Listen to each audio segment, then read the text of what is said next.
Enfants qui vont rester soit handicapés, soit mourir au moment de l'accouchement. Parce qu'en France, quand on avait l'accouchement, l'IVG interdite, l'avortement interdit, on a eu ces histoires-là, dramatiques. Est-ce que, normalement, parce que c'est comme ça, les enfants n'ont pas le corps qu'il faut pour accoucher, elles sont trop petites, et leur bassin n'est pas fait pour ça.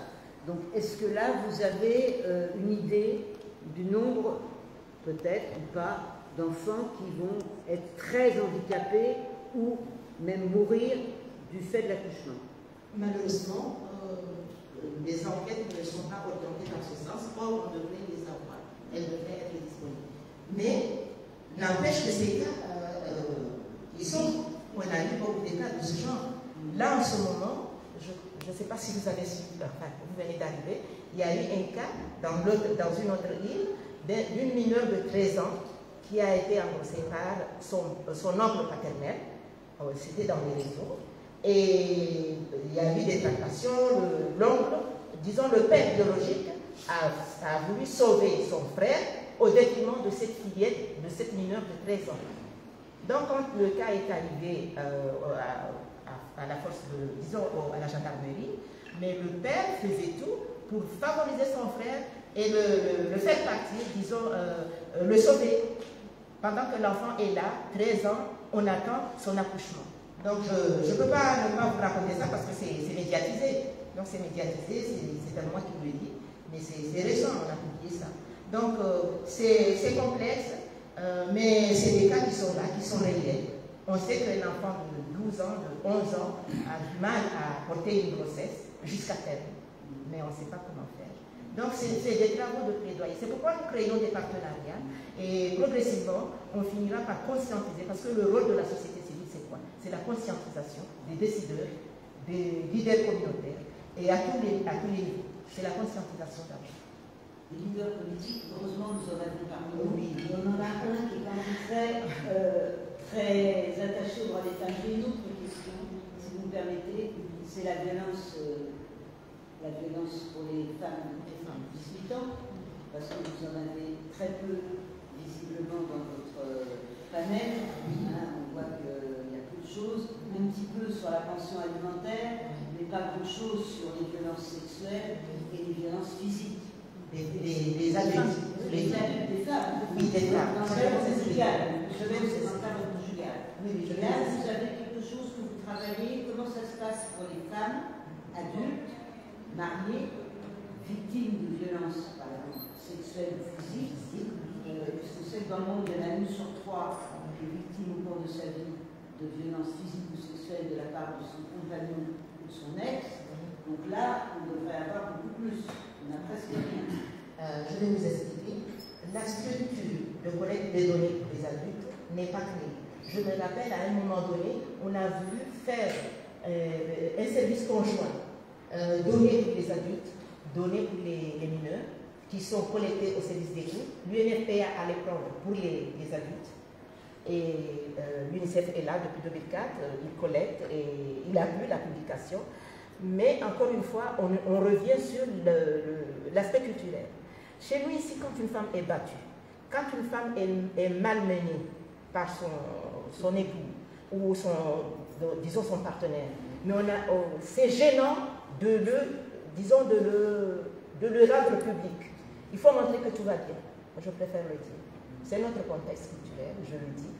Donc, on a moins de données, mais il y a quand même, c'est des données qui sont disparates parce qu'elles ne sont pas centralisées. Le fait que les femmes ne se présentent pas, c'est seulement quand elles sont dans des situations très très difficiles, chassées par le mari avec 2 ou 3 enfants le soir, ou disons un mari violent. Donc c'est disparate. Ce n'est pas des services qui centralisent comme avec les mineurs. Avec les mineurs, c'est très facile parce que c'est des enfants. On n'a pas du mal à le dénoncer, c'est pas gênant à le dénoncer. Mais quand c'est des adultes comme nous, on a du mal à dénoncer, c'est pourquoi on a du mal justement à collecter ces données et à les publier comme on le publie pour les enfants. Donc encore une fois, c'est un travail de conscientisation, parce que, bon, petit à petit, il y a quand même des avancées. Avant même, je me rappelle, les femmes n'allaient pas demander des pensions alimentaires. Quand il y a un abandon d'enfants, les femmes restaient tranquilles, avec beaucoup d'orgueil, nous les femmes, on se connaît, on est très orgueilleuses, on n'avait pas demandé les pensions alimentaires. Mais il a fallu qu'on sensibilise, qu'on leur dise, que non, la pension que vous allez demander, madame, ce n'est pas à vous, c'est pour ce mineur ou cette mineure. Allez-y. Donc là, elles ont compris, et maintenant, le service, le juge des enfants reçoit beaucoup de demandes de pension alimentaire. Elle commence à comprendre. Donc, ça vous dit, pardon? 34, c'est pas beaucoup, surtout. Non, mais c'est pas beaucoup, mais je disais que avoir toutes les données des femmes battues, des femmes malmenées, c'est un travail de longue haleine, de conscientisation. Et on doit dépasser les considérations culturelles pour arriver là, madame. Bravo, beaucoup de courage. Oui. On va aller de l'avant. On ne va pas se décourager. Les avancées que nous avons aujourd'hui, on n'avait rien. Mais grâce au texte, aux ratifications des textes internationaux sur l'élimination de toute forme de discrimination à l'égard des femmes, la convention sur les droits de l'enfant et beaucoup de conventions auxquelles les Comores ont ratifié. Donc, on est optimiste, on est positif. Petit à petit, ça va arriver. Ça va arriver. Une question là, madame. Oui. Puisque je crois que vous répondez vraiment les années. Il faudrait vous présenter, hein, parce que je crois que je vois une femme devant une parle, c'est une dame qui a travaillé dans le ministère de la Santé depuis des années. J'aimerais vous présenter. Hein. D'accord. On a la chance d'avoir. D'accord. Merci, monsieur le gouverneur. Merci. D'abord, je commence par dire d'où je viens. Je suis de Missamindi. Je m'appelle Warda Hussein. J'ai fait l'administration sanitaire. Après, je me suis spécialisée en genre et développement de la femme et protection de l'enfant. J'ai occupé des postes au niveau du ministère de la Santé. C'était mon ministère, j'ai travaillé au ministère jusqu'à la création du commissariat au genre. Et je suis contente de vous dire que le commissariat au genre, quand je suis allée là-bas, j'ai occupé le poste de directrice de protection de l'enfant. Avant, j'étais directrice de la promotion de la santé. J'ai occupé cette direction de communication pendant 9 ans. Là, j'étais vraiment à la santé. Quand on a créé le commissariat au genre, j'ai été affectée là-bas. Les autorités m'ont sollicité pour que j'aille vraiment appuyer le commissariat au genre. Depuis 2009, j'étais là-bas, j'ai travaillé là-bas. Et je dis que je suis contente. Pourquoi? Parce que c'est là-bas où on a tous ces textes qui concernent les femmes et les enfants. Donc, on a produit beaucoup de textes, on les a vulgarisés. Et sur les femmes et sur les enfants, j'étais parmi ceux qui ont élaboré ces textes, ceux qui les ont vulgarisés, et peut-être commencer à les évaluer. Donc, pour ce qui est des femmes, je peux dire que là aussi, je me sens à l'aise quand je suis dans les gens. J'ai voyagé à travers le monde pour défendre vraiment la femme comorienne et montrer les avancées qui se sont produites dans notre pays. Donc, voilà, je pense que je ne dois pas être très longue, je ne dois pas m'étaler. Donc, c'est mon domaine, je suis dans la protection de l'enfant. J'ai occupé le poste de directrice de l'intégration du genre. On a produit beaucoup de choses, des textes sur l'égalité de genre, la politique de genre qui est là. Il y avait des stratégies sur les violences, mais qui n'ont pas été pérennisées. Donc, on a quand même produit beaucoup de textes au commissariat au genre. C'était au commissariat, mais non, c'est devenu un ministère. C'est nous qui avons bataillé, qui avons plaidé pour que ça devienne enfin un ministère à part entière, au lieu que ce soit un commissariat, parce que le commissariat était sous la tutelle du ministère de la Santé. Et on avait des difficultés à gérer, parce qu'il y a des choses qui n'arrivaient pas jusqu'aux décideurs, parce qu'il fallait passer par le ministre ou la ministre. Et des fois, il y a des choses qui n'avançaient pas. Donc, quand on a plaidé, voilà, on a un ministère, on sait que quand il y a un problème qui concerne la femme, qui concerne l'enfant, mais au moins ça ira là où on prend les décisions, parce que ça va arriver en conseil des ministres, on va défendre et on aura peut-être des résultats. Mais du moins, disons, le champ est libéré.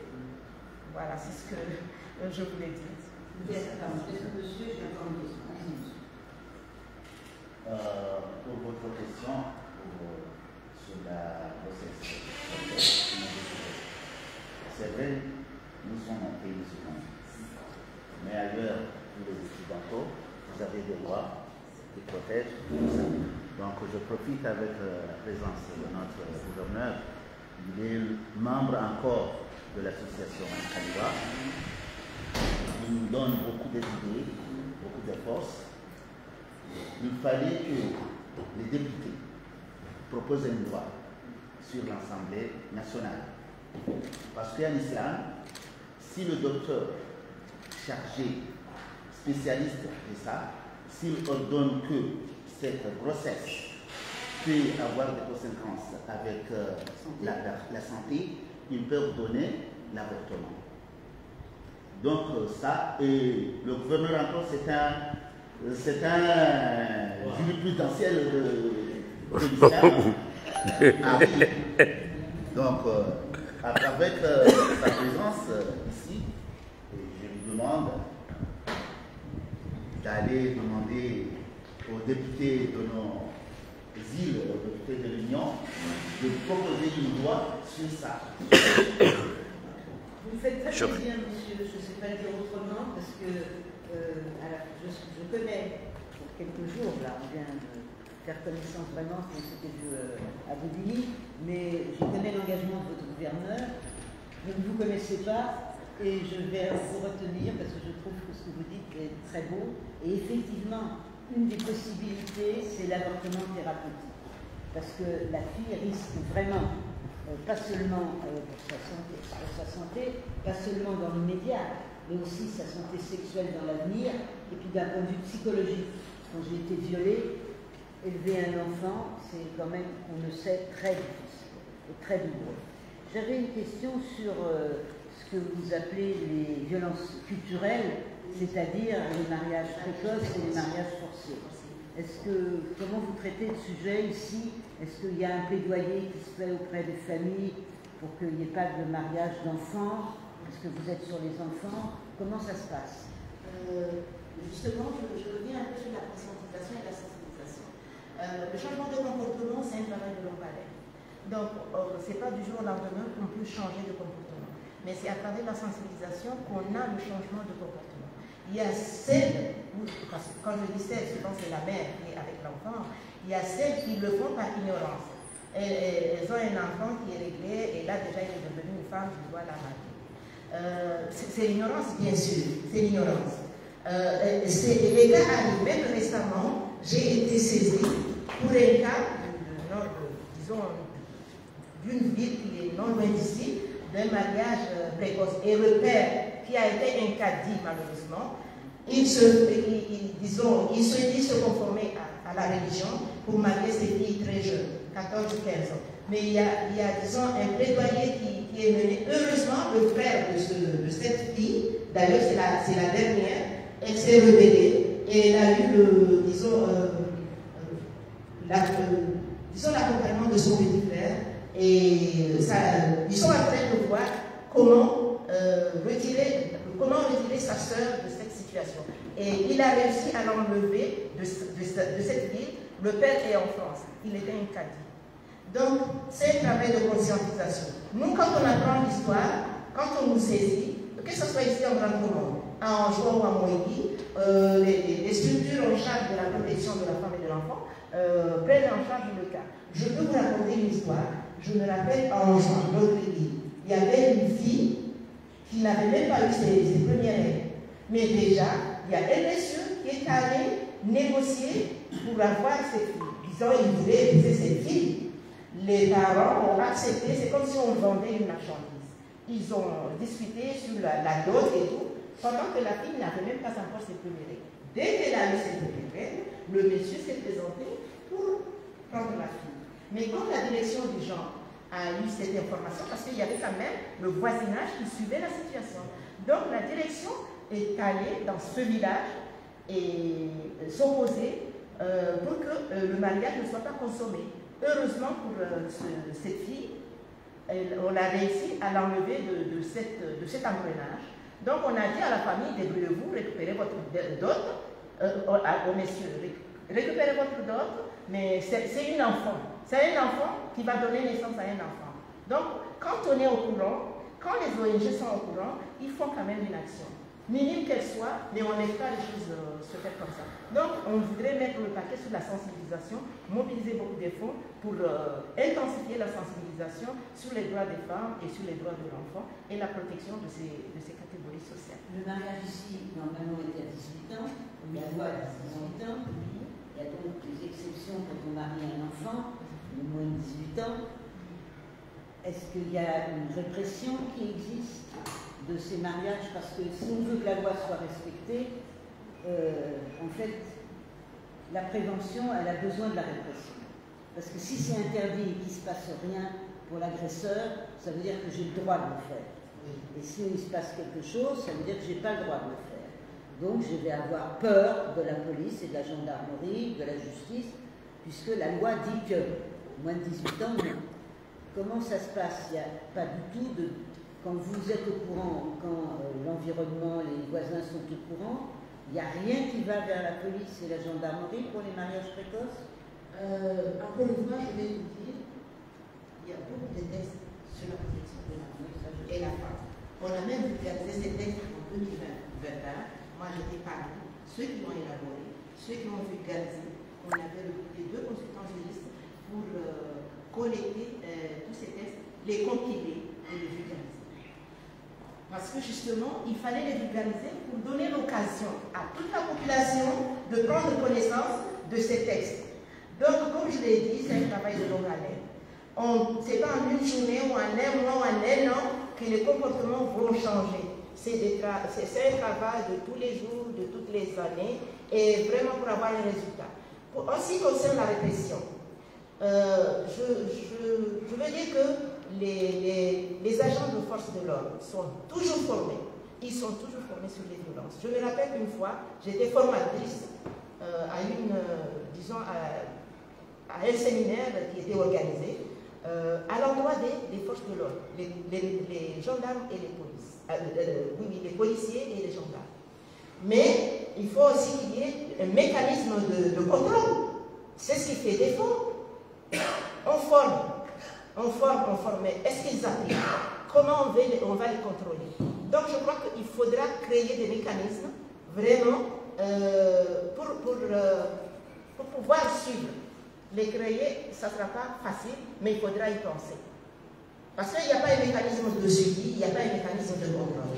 Donc la répression est faible, pour ne pas dire est quasi inexistante. On en voit un cas quand la maman ou le père ne veut pas que sa fille soit épousée par ce monsieur. C'est là où le cas arrive à la police ou à la gendarmerie. Mais ce n'est pas systématique. C'est pas systématique. Donc, c'est un travail de conscientisation. Encore une fois, je dis que le rôle de la société civile, c'est de conscientiser pour qu'il y ait un engagement fort de la part des décideurs et la création des mécanismes de suivi et de contrôle pour enfin dire que voilà, on a les résultats escomptés. Tant qu'il n'y aura pas ça, les choses seront toujours faibles et on continuera à sensibiliser, mais il faudra un engagement fort pour que les choses changent. On est encore optimiste, comme je l'ai dit. On va continuer le combat et on va y arriver. Il y aura des avancées comme il y en a. Voilà. Je ne sais pas s'il y a une... excusez-moi, je reviens sur la prise en charge médicale. Pour les cas de violence, par exemple, les grossesses non désirées, comme a dit les religieux, je voudrais d'abord informer qu'il y a 25 ans, 20 à 25 ans, le ministère de la Santé travaille avec les religieux modérés. Il y avait ceux qui étaient vraiment catégoriques et il y avait ceux qui étaient modérés. Donc on a travaillé toujours avec ces leaders d'opinion. C'est eux qu'on utilisait dans les sensibilisations pour la conscientisation, pas uniquement pour les violences, mais d'autres thématiques, la lutte contre le PAVU, les grossesses non désirées, les IST. Donc on utilisait ces leaders, qui sont ces acteurs, pour expliquer de manière religieuse, en se conformant au texte religieux. Donc, l'UNICEF, en 2004, quand il a créé les services d'études au niveau des droits civiques, a mis en place, disons, un service de prise en charge. Il y a la prise en charge médicale, il y a la prise en charge psychologique, il y a la prise en charge juridique. Et avec les autres bailleurs, heureusement, ils sont venus appuyer l'action de l'UNICEF avec les fonds OICA, disons la coopération scolaire. Donc il y a une prise en charge médicale. Quand il y a un cas comme ça, de maltraitance ou d'abus sexuel, mais il y a un médecin qui est là, qui est payé par l'Agence des Nations Unies, l'UNICEF, et le cas est pris en charge médicalement. Même s'il y a une grossesse, mais là, comme il le disait, si c'est une grossesse à risque, comme il l'a dit, le médecin, là où le gynécologue ont ordonné pour que ce cas soit pris en charge médicalement pour sauver, disons, cette fille, cette mineure. Donc, autant pour la prise en charge psychologique. Il y a l'UNFPA qui, ces dernières années, a appuyé aussi cette prise en charge psychologique. Et la prise en charge juridique, c'est encore le ministère. Il y a des avocats qui sont là pour justement étudier et examiner les dossiers de ce type, les dossiers de violence.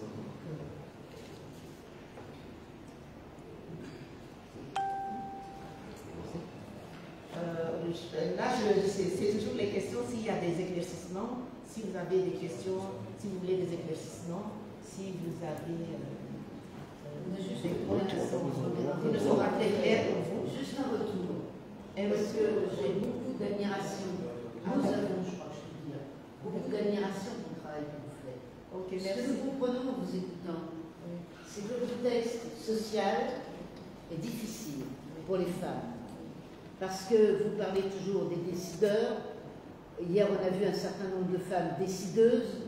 Est-ce qu'elles sont vraiment du côté des droits des femmes? Ce n'est pas forcément sûr. Ce n'est pas parce qu'on est une femme qu'on est forcément du côté des droits des femmes. Parce que quand on voit des hommes qui peuvent l'être, on se dit que c'est un problème de compréhension de qu'est-ce qu'on veut pour une société. Si on veut une société unie, une société qui pense à l'ensemble de ses membres, qu'ils soient garçons, filles, hommes ou femmes, c'est ça qu'on veut. Et on veut une société sécurisée, une société de respect et d'égalité. Donc, j'ai beaucoup d'admiration, nous avons beaucoup d'admiration, parce que nous entendons bien que c'est difficile, que c'est même, je dirais, très difficile.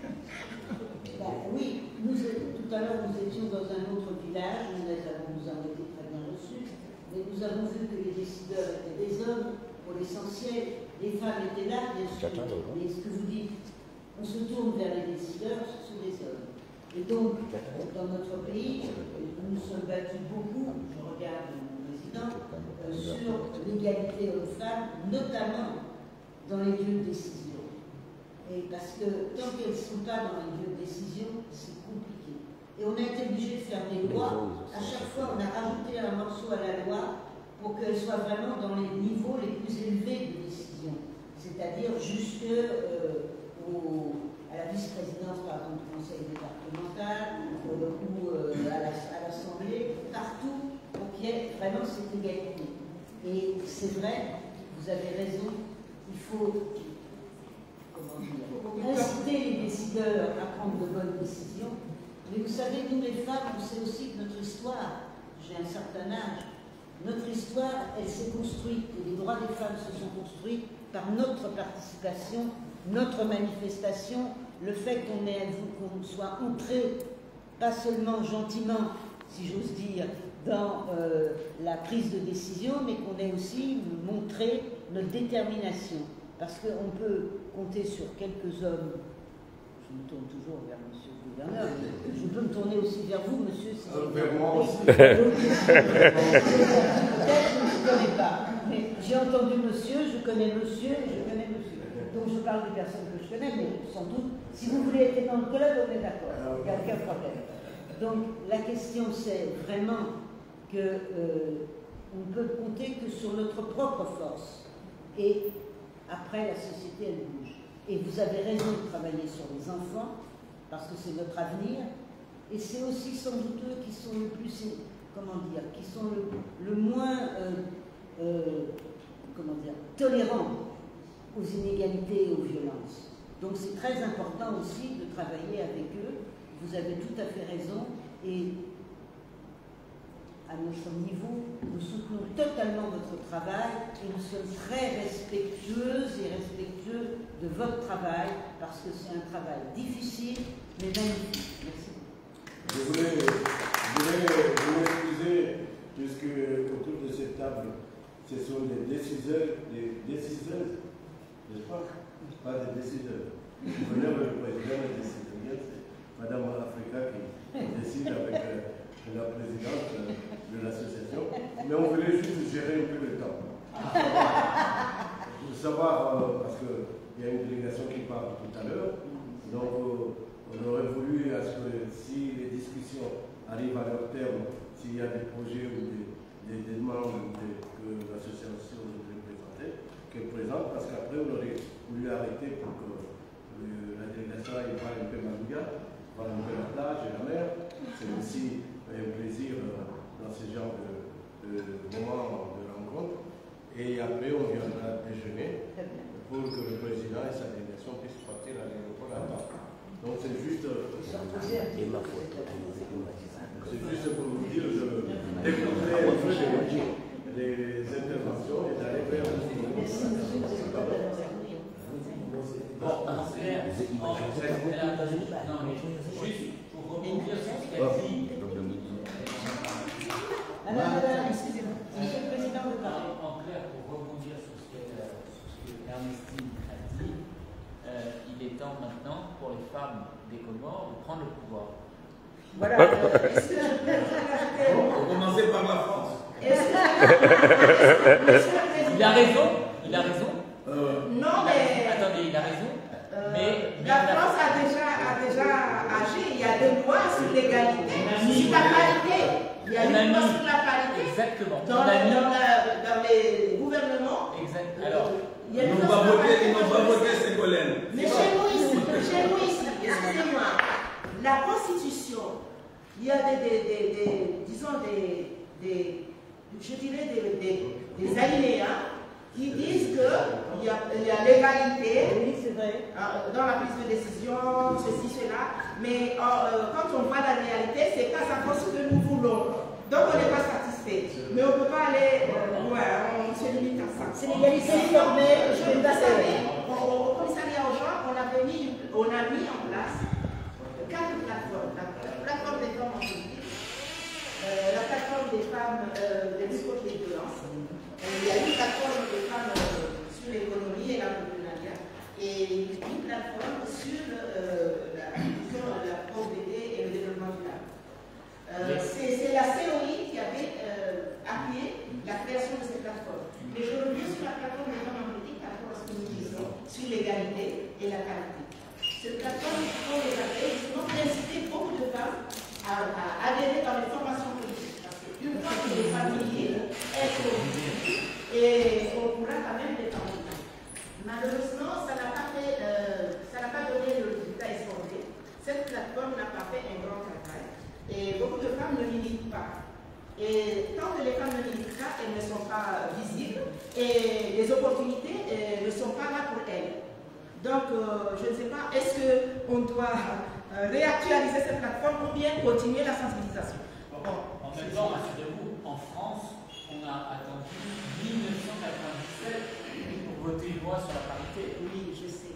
Alors que la République existait depuis 2 siècles, on a attendu 1997 et le gouvernement de Lionel Jospin pour voter une loi sur la parité.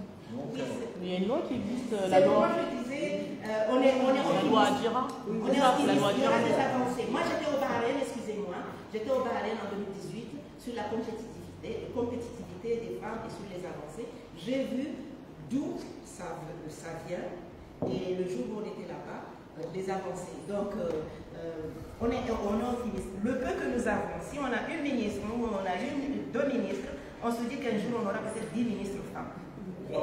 Pourquoi pas? Les générations, nos enfants, peut-être ceux qui vont prendre le règne, comprendront que la femme est indispensable dans le développement socio-économique du pays. Merci beaucoup, madame. Je crois que les femmes qui financent. Je suis d'accord. Donc là, on va devoir s'arrêter. Et donc je tiens à remercier l'association Manakaliwa pour votre présentation, pour votre accueil. Là, je prends juste la parole en tant que gouverneur, mais le président va s'exprimer, ou bien madame. En tout cas, la présentation, je crois que la personne désignée pour nous exposer tout le travail fait et tout ce qui est mis en chantier pour arriver à lutter contre ce fléau, je crois que la présentation a été à la hauteur de nos attentes. Et je crois que, en tout cas, je ne peux que vous encourager. Vous savez très bien que moi, je suis derrière vous. Je vous soutiendrai le peu que j'ai, bien le peu qui me reste, bien le peu qui me restera de mes forces, de mes moyens. Je vais vous accompagner parce qu'effectivement, non pas que je suis gouverneur, mais je suis demi-Samuelio encore. Ça, je ne peux pas, c'est pas de ma faute si je suis demi-Samuelio.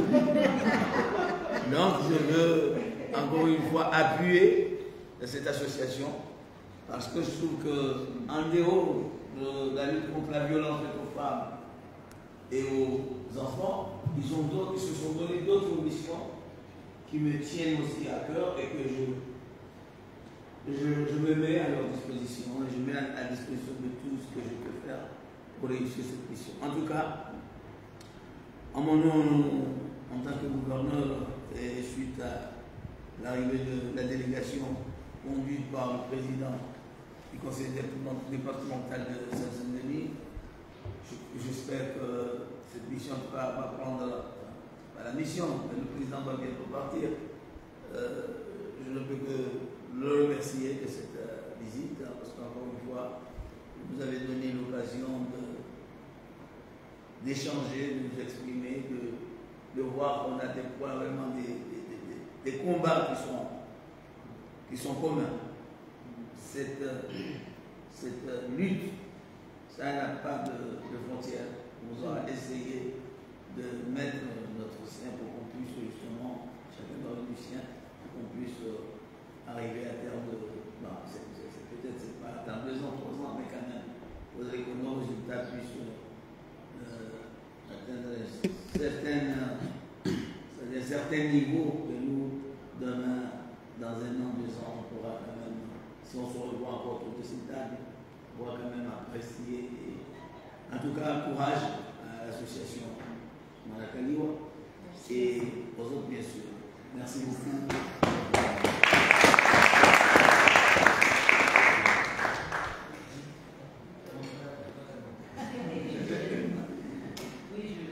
Juste 2 secondes, parce que j'ai déjà dit mon admiration pour le travail qui se fait ici.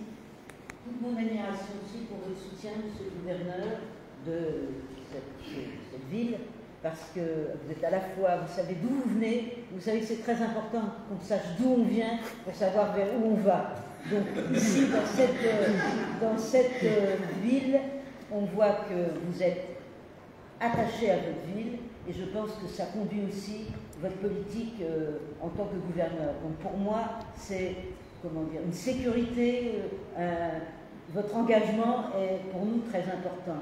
Et puis pour l'association, chère madame, chère toutes les personnes qui sont ici, mesdames et messieurs, on sent votre volonté de travail, on sent que vous avez des soutiens divers, et ça nous remplit d'espoir, parce qu'on a besoin, quand on travaille dans cette problématique, notamment de la lutte contre les violences faites aux femmes et aux enfants, on a besoin d'espoir. On a toujours besoin, comme vous venez de le dire, chère madame, de regarder le verre à moitié plein et surtout pas à moitié vide, parce que si on le regarde à moitié vide, vous savez ce qui arrive, il se vide encore plus. Et si on le regarde à moitié plein, il va se remplir. Et vous avez raison de penser qu'il y a des avancées qui sont faites ici, sans doute pas à la hauteur de vos espoirs et de votre volonté, mais ça avance et c'est ça qui est important. Et on voit qu'il y a une volonté quand même collective d'avancer sur la lutte contre les violences et contre la violence faite aux enfants, et puis, comme vous l'avez dit, monsieur le gouverneur, sur l'égalité plus généralement entre les femmes et les hommes, notamment dans les prises de décision. Plein de courage à vous et un grand merci. Quand Ernestine a parlé, j'ai plus grand chose à dire. Non, simplement ce que je voulais ajouter. D'abord, je veux vous dire que nous, on ne vient pas ici, y compris avec l'Observatoire, en disant que on sait faire et on va vous expliquer ce qu'il faut faire. Parce qu'on considère qu'on n'a pas de leçons à donner à personne. Est-ce qu'il est normal qu'en France, dans une société, dans un pays, dans une démocratie qui revendique l'égalité, c'est même inscrit dans la devise de la République française, liberté, égalité, fraternité, sur toutes les écoles de France, sur toutes les mairies de France. Et pourtant, il y a 100, 120 parfois femmes qui meurent chaque année sous les coups de leurs conjoints. 120. Donc, au nom de quoi, nous, on viendrait vous dire, voilà ce qu'il faut faire, voilà comment il faut être meilleur, voilà comment. C'est pas de ça dont il s'agit pour nous. C'est simplement, sur la base de ce que vous êtes, ce que vous faites, des acteurs ou des actrices locales engagées, des gens qui ont envie de se mobiliser, eh bien, d'essayer de vous proposer des outils, des méthodes, des actions que nous-mêmes, on a expérimentées il y a seulement 20 ans, à l'échelle de l'humanité, à l'échelle de la démocratie française. 20 ans, c'est pas si important que ça. Et il y a un observatoire départemental en Seine-Saint-Denis, et je le vois beaucoup à Ernestine, mais il n'y en a pas dans tous les départements de France. Il n'y en a pas encore dans tous les départements de France. Donc, ce que je veux vous dire par là, c'est que, encore une fois, nous, d'abord, moi, je suis impressionné par la démonstration que vous avez faite ce matin, à la fois de connaissance de la situation, des réflexions que vous portez, des messages que vous voulez développer, y compris de la manière dont vous agissez pour prendre en compte la réalité à laquelle vous êtes confrontés. Les écoles coraniques, le rôle des femmes et des hommes, la place des hommes et des femmes dans la société, dans la maison, etc. Et de partir de vos réalités pour trouver les moyens d'agir. Et je veux simplement terminer, ça c'est ce que je vous dis là, je le pense aussi s'agissant des combats qu'on a à mener en France. Bien sûr qu'il faut de la volonté politique, elle est indispensable. Bien sûr qu'il faut des services, des dispositifs, des outils, des actions pour agir concrètement. Mais il me semble que si les choses elles commencent à bouger, en particulier à Mitsam-Yuli, c'est aussi parce qu'il y a eu ces mobilisations, il y a eu ces manifestations, il y a eu et ça fait bouger davantage la société. Et d'ailleurs, c'est peut-être un trait commun entre la France et les Comores. En France, bien sûr qu'il y a des lois qui sont votées, bien sûr qu'il y a des politiques publiques, des actions qui sont menées. Mais même un pouvoir politique déterminé, s'il n'a pas derrière lui la société mobilisée, il a du mal à agir. Donc, je n'ai pas de conseils à vous donner, mais simplement quand même une idée. Ce que vous faites est formidable, mais vraiment, ce que vous avez fait quand vous avez organisé les manifestations, c'est extraordinaire. Non, mais c'est extraordinaire parce que j'imagine le courage dont ont dû faire preuve les femmes qui sont sorties à vos côtés pour dénoncer, pour parler, pour prendre la parole devant tout le monde, pour prendre la parole devant tous les hommes qui étaient là. Donc ça a dû être un courage extraordinaire. Mais ça, je pense que ça a été un élément moteur et déterminant pour la suite. Et donc, à chaque fois, si je peux me permettre, à chaque fois que vous agirez, pensez en même temps à mobiliser dans l'espace public les femmes. Il faut qu'elles soient visibles. Il faut que leur parole, elle soit forte et entendue dans la rue, dans l'espace public, pas seulement à la maison, pas seulement dans les institutions. Et ça va faire bouger l'ensemble de la société. C'est pareil chez nous. On n'y arrive jamais complètement si on ne mobilise pas la société. Voilà. Merci à vous en tout cas.